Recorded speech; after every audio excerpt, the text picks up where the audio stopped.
Assalamu alaikum, I'm Suhaira Sajid and today again welcome to very exciting episode of Ladies First. हमेशा की तरह आज ही हमारे साथ हैं very pretty, beautiful and powerful ladies again. Program को स्टार्ट करने से पहले आज के टॉपिक के बारे में यही कहना चाहूँगी कि कहते हैं जो माँ की गोद है वो बच्चे की पहली दस्तगाह होती है, जिससे पता चल जाता है हमें कि जो एक बेसिक रिस्पॉन्सिबिलिटी है एक लेडी पे आती है एक बच्चे की परवरिश करना, और वही बच्चा कल को बड़ा होकर इस सोसाइटी को आगे लेके चलता है। तो इसी बारे में आज हम बात करेंगे। हमारे साथ जो एक्सपर्ट हैं Sadaf Javed, basically she is Montessori expert instructor, तो उनको वेलकम करते हैं। Warmly welcome Sadaf. Thank you. हमारे साथ जो हमारी दूसरी गेस्ट हैं Husna Khan, she is business development manager by profession, social media marketer by passion and instructor by luck. और अब इन्हीं से पूछेंगे कि ये एक हाउसवाइफ और एक मदर बाय एक्सीडेंट है या नहीं, तो वेलकम करते हैं इनको। Warmly welcome. Thank you Suhera. जो हम अपनी डिस्कशन का स्टार्ट है वो हम करते हैं सदफ से, और उससे भी पहले मैं चाहूँगी सदफ और हुस्ना आपके साथ एक मैं जो है वाकया शेयर करूँ जिससे हम रिलेट करते हुए आगे चलेंगे। जब हम थे स्कूल में तो एक मैंने स्टोरी पढ़ी थी, और वो स्टोरी कुछ ऐसी थी कि एक जो किंग है उसकी किंगडम का टाइम ख़त्म होने वाला है, और उसके बाद उसका जो बेटा है शहज़ादा, उसने उस किंगडम को हैंड ओवर करना है। उसको उसकी ट्रेनिंग के लिए उसको एक जो उसके उस्ताद आज़म बुलाए जाते हैं, और वो कहते हैं कि इसको 1 साल के लिए जंगल में छोड़ा जाएगा। उसको 1 साल जंगल में छोड़ते हैं, और 1 साल बाद जब उसको वापस लेके आते हैं तो वो उससे पूछते हैं कि बताओ शहज़ादे तुमने वहाँ पे क्या देखा। तो वो कहता है मैंने वहाँ जानवर देखे, मैंने वहाँ फूल देखे। वो कहते हैं नहीं, इसको दोबारा छोड़ के आओ, 1 साल और ये वहाँ पे इसकी ट्रेनिंग होगी। 1 साल और उसको जंगल में छोड़ा जाता है, और जब वो वहाँ से वापस आता है तो उससे पूछते हैं अब बताओ तुमने क्या देखा। तो वो कहता है मैंने फूलों के खिलने की आवाज़ सुनी, और मैंने सूरज की किरणों की आवाज़ सुनी, परिंदों को बोलते हुए समझा। तो फिर उन्होंने कहा कि अब राइट टाइम है, तुम किंगडम संभाल सकते हो बिकॉज अनकही बातों को समझ रहे हो। मुझे फिर कहीं ना कहीं लगता है कि बच्चों को भी समझना कुछ ऐसा ही होता है, अनकही बातों को समझना और देन उसको लेके चलना। तो सदफ इस बारे में क्या कहेंगे आप? जी बिल्कुल। बीइंग अ मोंटेसरी एक्सपर्ट जब मैंने अपनी पूरी इसका आगाज़ किया, मैंने इस चीज़ को समझा, मैं बच्चों के साथ मैंने काम किया, तो मुझे इस बात का आइडिया हुआ कि देखें बच्चा जब छोटा होता है तभी से उसकी हर बात में कम्युनिकेशन को समझना कि वो कैसे आपसे बात करना चाह रहे हो, उसके एक्सप्रेशंस कैसे, वो बहुत ज़रूरी है। और being parents and being a teacher it's very important कि बच्चे की डेवलपमेंट हम तभी से स्टार्ट करें कि उसके क्या क्या फैक्टर्स को अफेक्ट कर रहे हैं। उसमें बच्चे की साइकोलॉजी को समझना कि उसको क्या नीड्स हैं, उसके क्या वांट्स हैं, और बेसिकली आप उसको कैसे ग्रूम अप कर सकते हैं। तो यही बात है कि ट्रेनिंग का रोल यहाँ पे इसलिए बहुत ज़्यादा इम्पॉर्टेंट है कि हम बच्चे को समझ सकें कि उसको क्या फैक्टर्स ऐसे अफेक्ट करेंगे, उसमें लैंग्वेज डिलेज ना आए, उसको आप प्रॉपर्ली उसकी हर चीज़ को समझ सकें, और ताकि वो बड़ा होकर इंडिपेंडेंट चाइल्ड बन सके जो कि सोसाइटी में अपना कंट्रीब्यूशन इफेक्टिवली दे सके। तो ये मैं समझती हूँ कि बच्चों को लेके चलना, और being a mother, being a teacher, बच्चों की ट्रेनिंग करना is a very important field, जिसको हम बिल्कुल इग्नोर नहीं कर सकते। बिल्कुल ऐसे, और इसी पे आगे भी बात करेंगे, और वहीं से आई थिंक कंटिन्यू करते हैं कि हुस्ना एक mother by choice, it's a choice, और एक वाइफ, इट्स अ चॉइस। अच्छा चॉइस, तो हम चाहेंगे ना कि वो चॉइस किस तरह से आपकी जो है प्रैक्टिकली आई, वो थोड़ा सा बताइए हमें। देखिए लाइफ के अंदर जो है ना कुछ डिसीजंस होते हैं, मतलब शादी in Asian society it's a foremost thing which we have to do, being a female शादी तो करनी है। पर मेरे लिए चॉइस क्यों है, क्योंकि देखें being a career oriented girl, एक के जिसके एक ख्वाब है, और वो उसके लिए आपको एक ऐसा इंसान चाहिए होता है जो कि अंडरस्टैंड करे, रिस्पेक्ट करे।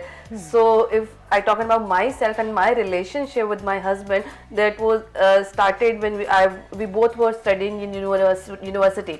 सो यूनिवर्सिटी में पढ़ रहे थे, उसके बाद जो है हमने मतलब उसके बाद ये नहीं था कि वो यूनिवर्सिटी के अंदर जो हम नॉर्मली प्रैक्टिस है, that was not that thing कि आप कहें कि बस जी आखिरी है कि यूनिवर्सिटी से निकलेंगे तो शादी करेंगे। He respect me, he respect my dreams and my career goals. And after graduate होने के 2 साल बाद जो है फिर मैंने सोचा कि चलो यार अब शादी करें। Then we got married and everything settle down, and अल्हम्दुलिल्लाह मेरी फैमिली एंड मेरे हस्बैंड की family they are so much supportive. तो ये सब चीज़ें, it's a choice, it's not about कि एक्सीडेंटल था या प्रेशर था, इट्स अ चॉइस। और ये आई थिंक अगर इसको चॉइस बना के किया जो प्री प्लान करके तो वो ज़्यादा अच्छे से होता है।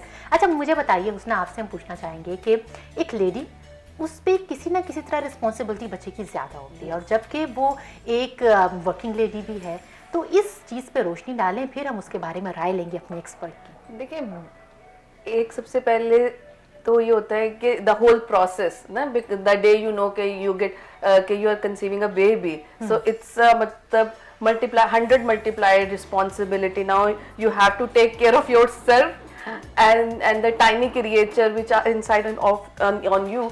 तो ये एक बड़ी एक रिस्पॉन्सिबिलिटी तभी से स्टार्ट हो जाती है ना, फ्रॉम डे वन से ही आपको रिस्पॉन्सिबल होना सकता है कि अब आप उस तरीके से चीजें नहीं कर सकते. इट्स अ होल मतलब अल्लाह ताला की कहें कि ये सबसे खूबसूरत एक चीज है और ये एक फीलिंग है जो कि अल्लाह ताला ने औरतों को दिया और जो हम फील कर सकते हैं. तो उस फीलिंग से वो एक स्टार्ट होती है, वो चलती रहती है. और जब आप बेबी को डिलीवर कर लेते हैं उसके बाद ये ज्यादा इस वजह से हो जाती है क्योंकि अब उसने नेचर और नर्चर की एक जंग में आप फंस गए हैं ना, बिकॉज उसने एनवायरनमेंट से भी सीखना है और वो जो खुद अपने जीन से लेकर आए, तो उसके अंदर रिस्पॉन्सिबिलिटी बहुत ज्यादा है. और बीइंग जब आप काम कर रहे हो और आपका बेबी भी, और मेरा जो अभी टॉडलर स्टेज है मेरे बेटे की, तो उसके अंदर मुझे ये होता है कि वो कोई ऐसी चीज ना कर ले या कोई ऐसी हरकत ना कर ले. हाँ, कई दफा बहुत ज्यादा प्रेशर भी होते हैं, गिल्ट्स भी होते हैं, there is a lots of things. It's not a happy face कि आपका एक हंसता हुआ चेहरा है तो उसके अंदर कोई टेंशन नहीं है, सैड नहीं. Yes, there is a lots of tension. अभी जैसे मैं अपने बेटे को छोड़ती हूँ तो मुझे ये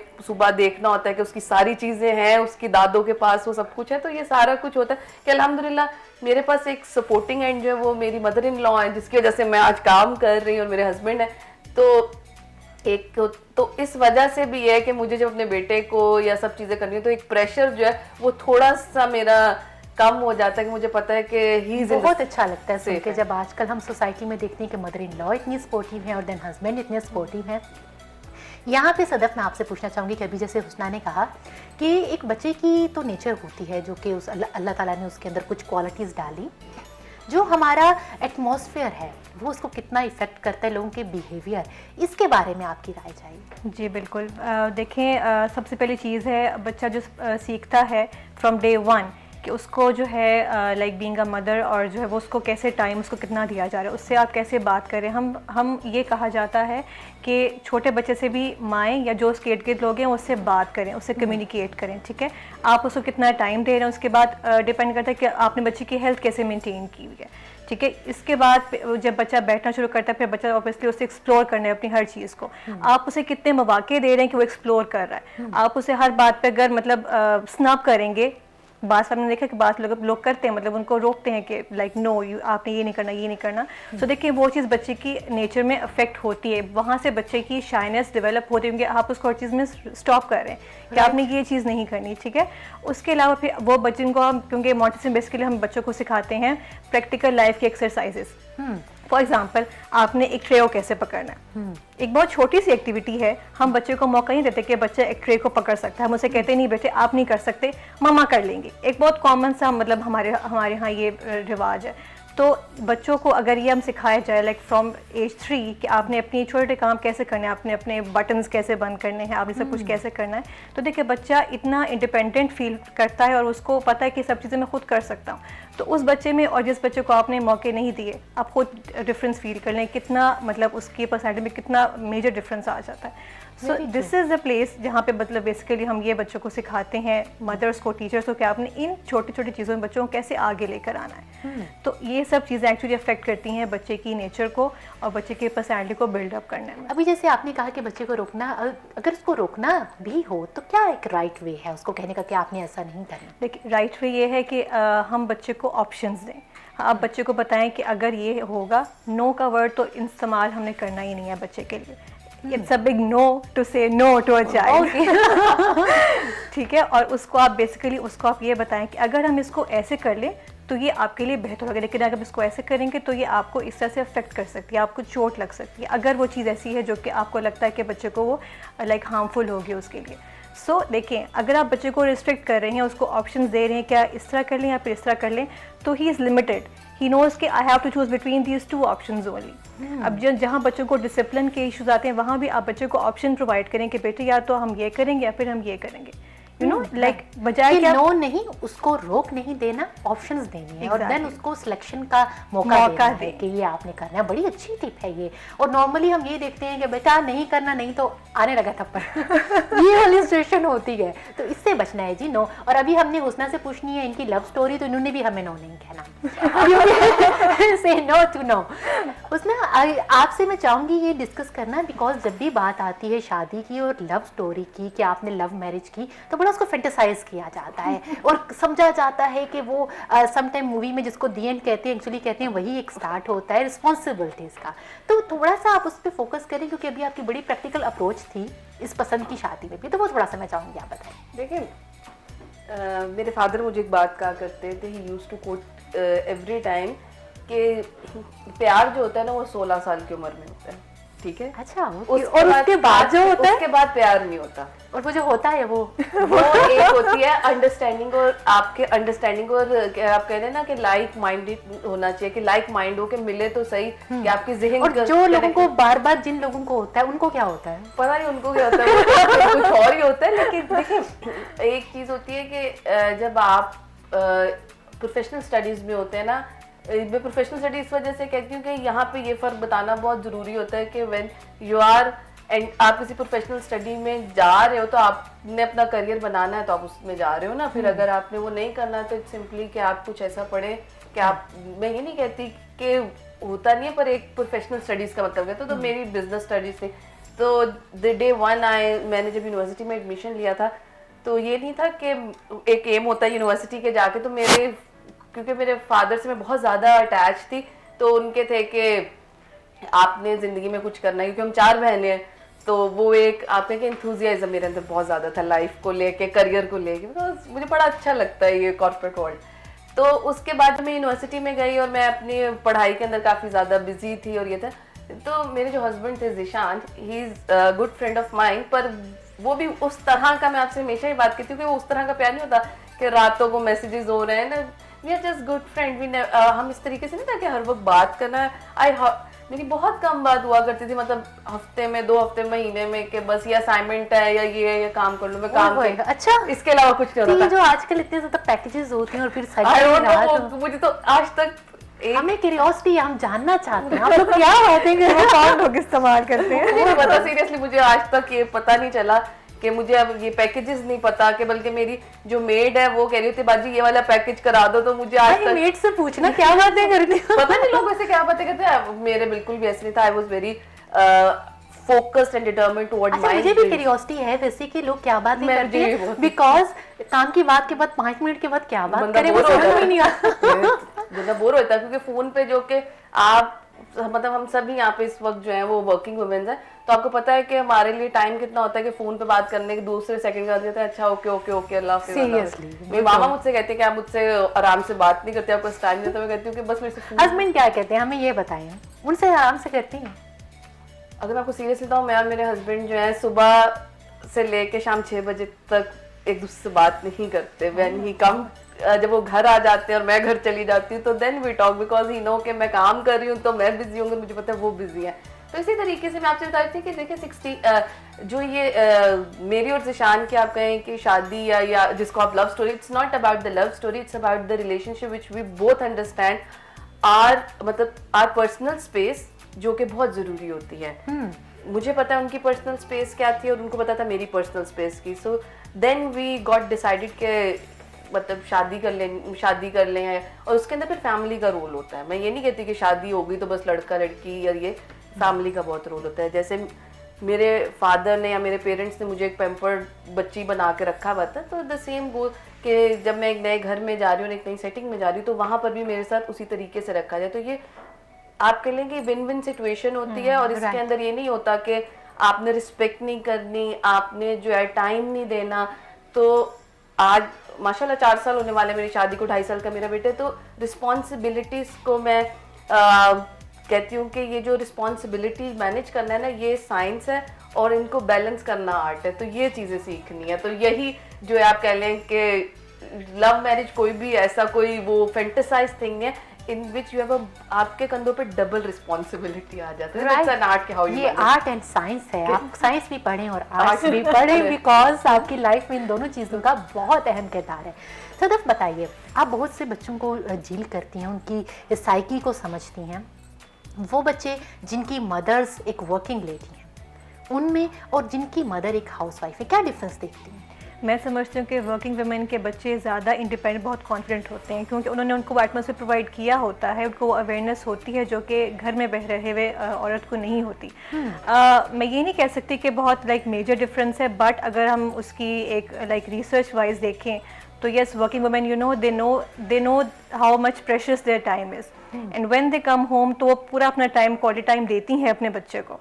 बनिस्बत ये कि जो घर में रहती हैं उनके ऊपर जिम्मेदारी ऑब्वियसली है, लेकिन उस तरह से जो है ना, वो बच्चे को थोड़ा सा निगलेक्टेड वहाँ पे रखा जाता है, क्योंकि हमारा एक्चुअली एटमॉस्फेयर इस तरह से है, घरों का माहौल ऐसे है कि जो हाउस वाइफ है उसने बहुत अपना टाइम देना है घर के कामों को, ये भी जिम्मेदारी है, ठीक है। तो बट वही मैं कह रही हूँ कि इतना डिपेंड करता है कि एजुकेशन के लेवल पे कि जो है ना वो कितनी अवेयरनेस है हमारी मदर्स को।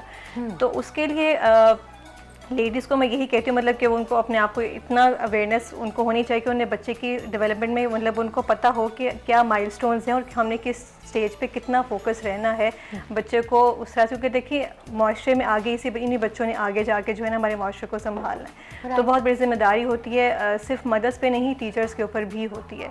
तो इट डिपेंड्स कि जो है ना वो चीज़ें आप कैसे उनको लेके चल रहे हैं। राइट। अच्छा ये बताइए थोड़ा सा, जैसे अभी हम डिस्कस कर रहे थे प्रोग्राम से पहले भी, कि आज से पहले जो दौर था जो कि हमारी मदर्स थी और वो टाइम था, इतनी ज़्यादा अवेयरनेस नहीं थी, इतनी ज़्यादा वर्किंग लेडीज़ भी नहीं थी, और ये लाइक मोंटेसरी और इस तरह के ट्रेनिंग सेशंस भी नहीं होते थे।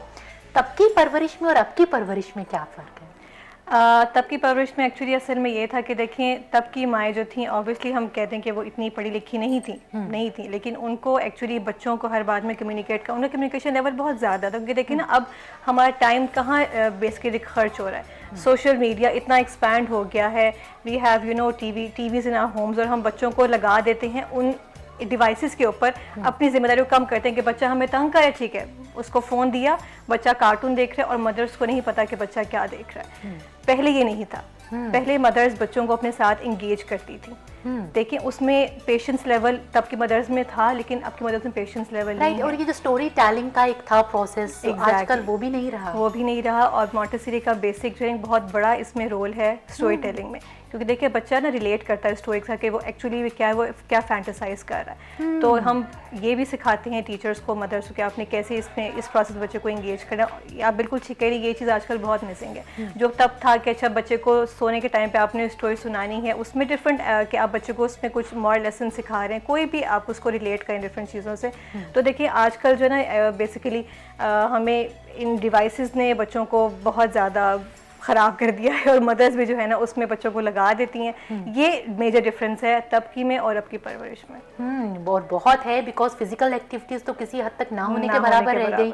और हुस्ना बता सकेंगी कि आप एक वर्किंग लेडी होते हुए, जैसे भी आपने बताया आपको टाइम नहीं मिलता अपने हस्बैंड से भी बात करने का थ्रू आउट द डे, बच्चे के लिए कैसे टाइम निकालती हैं और ये टाइम की मैनेजमेंट कैसे करती हैं? क्योंकि अभी हमें सदफ से पता चला कि जो वर्किंग लेडीज़ हैं वो ज़्यादा अच्छे से अपने बच्चे को ग्रूम कर रही हैं। देखिए इसके अंदर आजकल तो ड्यू टू कोविड में ज़्यादातर वर्क फ्रॉम होम ही करती हूँ, बहुत कम मैं जाती हूँ, क्योंकि आप कह लें कि सेंसिटिविटी तो नहीं है, बस मुझे एक चीज़ होती है कि यार मेरा बेटा ना बीमार हो जाए, थोड़ा सा मेरे अंदर ये चीज़ काफ़ी ज़्यादा है, तो उसके वजह से मैं वर्क फ्रॉम होम करती हूँ। जहाँ तक बात है टाइम मैनेजमेंट की, तो ये देखिए इस चीज़ को आपको इंश्योर करना पड़ता है कि आपने घर आके क्या करना है, ठीक है। जब मैं ऑफिस भी जाया करती थी तो 6 बजे के बाद आके मैंने अपने बेटे को कैसे टाइम देना है, ठीक है। उसके अंदर ये होता है कि सबसे पहले तो वार्मली वेलकम करना, तो मैं हमेशा जैसे ही जो भी दिन में हो गया भाई हो गया, जैसे ही मैं गेट पर आई और मैंने अपने बेटे की शक्ल देखनी है तो मैंने जिंगल्स बनाए हुए, तो मैं जिंगल्स बोलती जाती हूँ, और मेरा बेटा फिर आके फिर मुझसे पूछती हूँ मेरे बेटे ने क्या किया था आज, खाना खाया था, दूध पिया था, आपने कौन से कपड़े पहने थे, दादो ने क्या किया था, आपके साथ सोए थे ये, तो वो साथ साथ तो वो जो भी है, क्योंकि अभी वो 2.5 साल के, तो वो इतनी ज्यादा बातें तो नहीं कर पाता। अच्छा ये वाली चीज जो है ना ज्यादा लेडीज ही करती है, दूध पिया था। अच्छा हमारे घर के मेरी अपनी भी आदत यही है, और वो जितने मेल मेंबर्स होते हैं ना, ये कौन सी लैंग्वेज है, ये कैसे बोल रहे हो? तो वो ऐसे ही है, तो वो फिर अपनी जो भी है उसने करना होता है। तो आजकल क्योंकि वो कलर नेम 1 2 3 और इसकी तरफ है, क्योंकि वैसे तो कहते हैं कि मोबाइल बुरी चीज़ है, आई एग्री, लेकिन ये होता है कि कंटेंट वाइज होता है, तो मैं थोड़ी कंटेंट वाइज काफ़ी पर्टिकुलर थी कि मैंने अपने बेटे को क्या दिखाना है। तो इस चीज में काफी ज्यादा पर्टिकुलर थी, तो मेरे बेटे ने अगर कुछ भी देखना तो उससे पहले वो मैंने देखा होता है। तो मैं इस चीज के अंदर काफी ज्यादा पर्टिकुलर थी कि मैंने कौन सी पोइम्स दिखानी है, कौन सा किसके ग्राफिक्स नहीं अच्छे हैं, या तो मुझे ग्राफिक्स की तो बहुत ही मुसीबत पड़ती है तो मैं ग्राफिक के लिए, क्योंकि बच्चे को जो लर्निंग प्लेटफॉर्म है ना थ्रू यूट्यूब, आप जो बच्चा एक्सपीरियंस कर रहा है वो ज्यादा अच्छा है एज कम्पेयर टू वो क्रैमिंग की साइड के वो ऊपर। इसलिए भी फोकस्ड होना पड़ता है कि इतनी तो आई थिंक कार्टून्स और ये जो पोएम्स है खुद नहीं सुनी होती बचपन में जितनी बच्चों के लिए सुननी पड़ती हैं, और वो ऑल द टाइम वो बैकग्राउंड में बिल्कुल ऐसे ही है। तो उसके बाद जो है वो क्योंकि काम करना पड़ता है तो मुझे देना पड़ता है। मैं ऐसे ही कहूँ कि हर चीज के अच्छे और बुरे I can understand and I truly agree with this point कि ये एक अच्छी चीज नहीं है, लेकिन फिर भी आपको जो है तो उसके अंदर थोड़ा सा बैलेंस रखना पड़ता है। तो मैं कंटेंट वाइज फिर उसके साथ खेलना और सारा कुछ करना। आई थिंक एक जो स्पेसिफिक एज होती है बच्चे की, उसके बाद उसको जो है अच्छे बुरे की समझ आ जाती है, और देन उसको जो डिवाइस दे भी दें तो वो कोई ऐसा फर्क नहीं पड़ता। तो सदफ आप हमें बताएगी वो कौन सी एज है एक बच्चे की जिसमें उसको अच्छाई और बुराई की जो अच्छी तरह से पता चल जाता है इसमें डिफरेंस क्या है, और देन उसको हम जो है ऐसी डिवाइसेस हैंड ओवर कर सकते हैं। देखिए बाय द एज ऑफ 7 बच्चा जो है ना उसकी पूरी पर्सनैलिटी डेवलप हो जाती है, जो उसने सीखा होता है, जो उसकी नेचर पूरी डेवलप हो जाती है till the age of 7। Till age 10 बच्चों को जो है ना हम still we have to guide him कि जो है ना आपके लिए क्या अच्छा है क्या बुरा है। Yes, after the age of 10 बच्चा समझ आता है कि मेरे कि अगर आपने उसकी पूरे 10 साल उसको प्रॉपर्ली बताया है कि what is right what is wrong, then yes after 10 you can start giving him such things के बच्चा मतलब उसको आप इंडिपेंडेंटली आप उसको बता रहे हैं कि ये आपको पता है आपने खुद क्या सिलेक्ट करना है। So till the age of 10 आपने मॉनिटरिंग आपकी ऑब्वियसली आपकी चलेगी टिल 18 ईयर्स, आप you have to monitor child. बच्चा ऑब्वियसली बड़ा होता है लेकिन फिर भी आपने उसको चेक करना है कि उसकी एक्टिविटीज़ क्या क्या है। समटाइम मदर्स को आजकल मैं कहते हुए सुन रही हूँ कि छोटे थे ना तो हमारी बात सुन लिया करते थे, अब बड़े हो गए हैं ना अब सुनते ही नहीं है। तो ऐसी क्या आपको लगता है कि बच्चे जब टीनेज में चले जाते हैं तो उनको हैंडल करना ज़्यादा मुश्किल होता है? टीनेज जो एक बच्चे का एक स्टेज है वो सबसे डिफिकल्ट स्टेज है बच्चे को हैंडल करना है, क्योंकि बच्चा उसमें लॉजिक्स देना शुरू कर देता है कि अब वो ही क्वेश्चंस यू कि अगर आपने किसी से मना किया वो कहते क्यों, मतलब हम आप हमें क्यों मना कर रही हैं। और ये स्टेज इसको आप निगेट नहीं कर सकते, ये स्टेज हर बच्चे की लाइफ में आती ही आती है। हर बच्चा तंग करता है पेरेंट्स को इस स्पेसिफिक एज में। उसमें देखें being a parent you have to be very patient. आप बच्चों को उसमें आप सख्ती नहीं कर सकते, बच्चे के साथ करेंगे तो बच्चा आपसे बिल्कुल जो है ना वो हट जाएगा, दूर हो जाएगा आपसे। तो बच्चे के साथ बीइंग अ फ्रेंड आपने उसका उसको मतलब मैनेज करना है कि आप कैसे मतलब जो है ना उसके साथ कम्युनिकेट करें, आप अपनी उससे शेयरिंग करें कि ममा को आज ये मतलब हुआ था।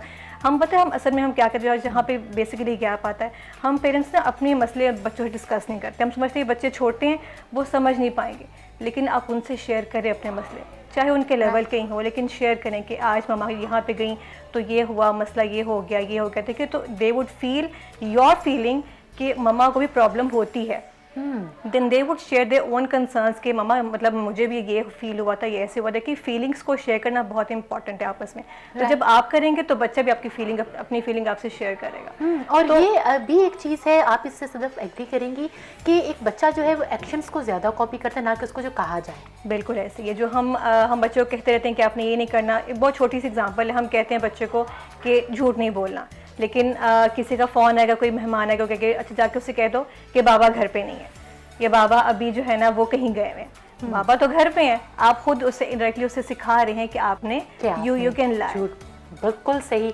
यहाँ पे बहुत सी बातें और करना चाहिए पर हमारे प्रोग्राम का टाइम बिकॉज एंडिंग पे आ चुका है, तो मैं चाहूँगी सर आप मैसेज क्या देना चाहेंगे हमारे व्यूअर्स को? मैसेज मेरी तरफ से ये है कि जो है ना बेसिकली बच्चों को आपने हर तरह से उनसे कम्युनिकेट करें और उनसे अपनी फीलिंग्स को शेयर करें।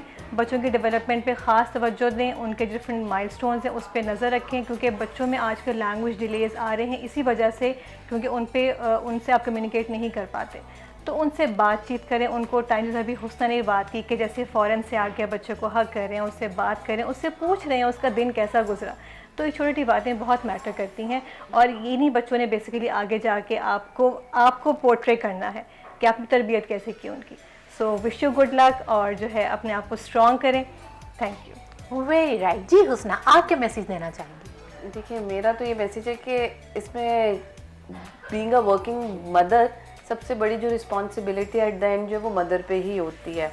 तो सम टाइम अगर आपसे कुछ मैनेज नहीं हो रहा तो इतना गिल्टी मत फील करें। It's okay to say no.